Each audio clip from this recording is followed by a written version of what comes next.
Kemudian nggak ada juga, ya udah langsung Bapak kirimkan kepada kami aset yang mau diblokir dan disita.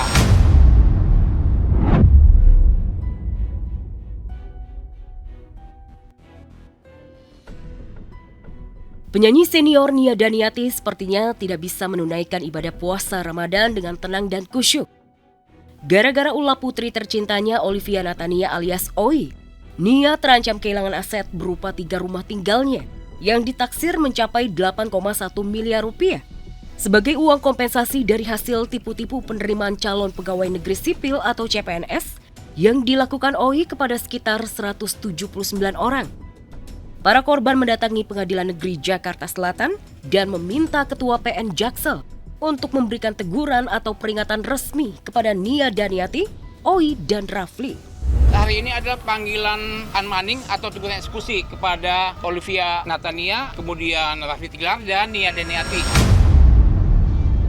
Tanyakan juga oleh Pak Ketua, ini perkara udah berapa lama? Kami bilang udah 4 tahun lebih, kaget gitu ya. Tanya lagi kemudian apakah ini termohonnya sudah lepas dari penjara? Udah keluar Pak, tahun lalu. Ya, saya terus terang saya menyampaikan kepada pihak pengadilan, mohon kasus ini benar-benar selesai tuntas karena kita nanti sudah hampir 4 tahun setengah mana teman-teman para korban itu menderita. Bahwa Ibu Agustin ini sebenarnya bukan korban, melainkan dia yang merekrut orang-orang tersebut. Karena saya tidak pernah bertemu langsung dengan orang-orang yang dia sebutkan.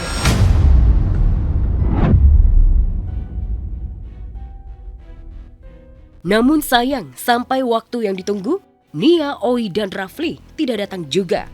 Ketua PN Jaksel pun mengagendakan akan memanggil mereka bertiga 4 Maret mendatang. Jika mangkir juga, Ketua PN Jaksel akan melakukan penyitaan aset dan pemblokiran rekening milik Nia, Oi, dan Rafli sesuai dengan data yang diberikan para korban. Ketua pengadilan bilang kami akan panggil lagi, sekali lagi tanggal 4 Maret ya. Kalau kemudian nggak ada juga, ya udah langsung Bapak kirimkan kepada kami aset yang mau diblokir dan disita. Mohon segera menyelesaikan apa yang menjadi tanggung jawab. Kembalikan uang para korban karena hutang itu sekali lagi di bawah mati. Kalau saya rasa, saya pribadi merasa ada tekanan dengan pemberitaan kayak gini. Menyangkut masa depan saya, kalian pun di posisi saya pasti tertekan.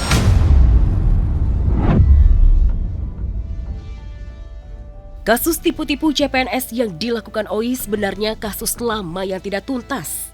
Oi juga sudah divonis dan dipenjara selama 3 tahun. Meski dipenjara, namun Nia, Oi, dan Rafli masih punya kewajiban untuk mengembalikan uang para korban yang berjumlah 8,1 miliar rupiah. Kalau untuk asetnya Rafli itu ya, jelas hanya berupa upah ya, rekeningnya dia yang kita sita. Gitu, karena kita belum dapat lagi datanya. Tapi untuk Olivia dan Nia Daniati, kita punya data rekeningnya dan tanah bangunannya. Jadi kita pikir itu cukuplah ya buat mengembalikan uang para korban. Yang Rafli tidak tahu menahu sama sekali, makanya di sini ada pelaporan terhadap Rafli, itu pun saya bingung kenapa.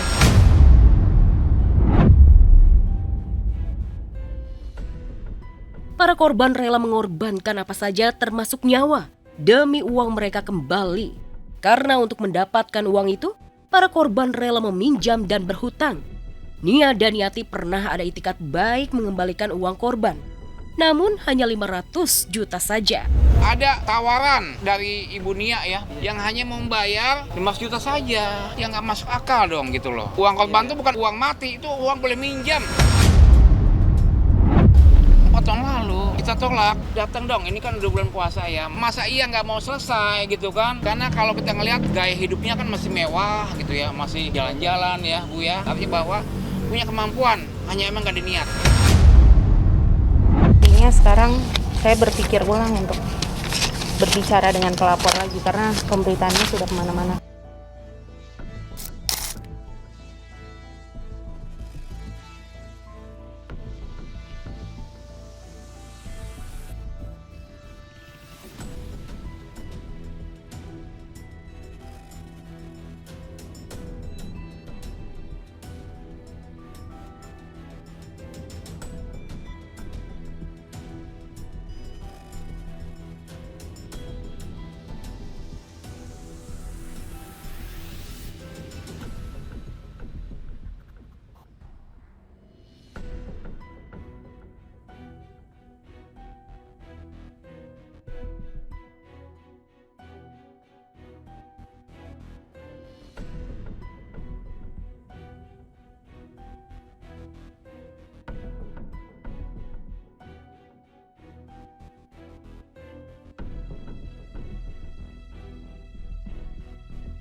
Cari berita selebriti dan lifestyle yang lagi viral. Di sini tempatnya. Yuk subscribe, like, dan share. Oke Zone Vibes. All the vibes you need.